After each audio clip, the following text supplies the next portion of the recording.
পৃথিবীবাসী, আমি আব্দুর রাজ্জাক বিন ইউসুফ আপনাদের দ্বীনি ভাই হিসাবে মহিলা পুরুষ সকলকে বলে যাচ্ছি, মানুষের জীবনের সবচেয়ে জরুরি কাজ পৃথিবীতে, কাজ হিসাবে, কর্ম হিসাবে এর চেয়ে জরুরি কাজ পৃথিবীতে নাই।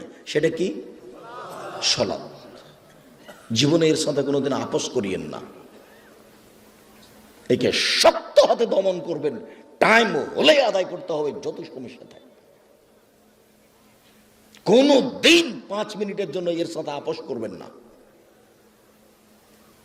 এর চেয়ে জরুরি কাজ পৃথিবীতে নেই। দ্বিতীয় পৃথিবীতে জরুরি কাজ হালাল রুজি। আপনাকে আমি ব্যাংকে লোন নিয়ে ব্যবসা করতে বলিনি, কোনোদিন বলিনি। চকলেট দিয়ে ব্যবসা করতে বলেছি, তাহলে লোন নেওয়া লাগবে না। চকলেট দিয়ে যদি আমি ব্যবসা করি তো লোন নেওয়া লাগবে না। লোন এত খারাপ, লোন এত খারাপ, লোন এত খারাপ যে লোন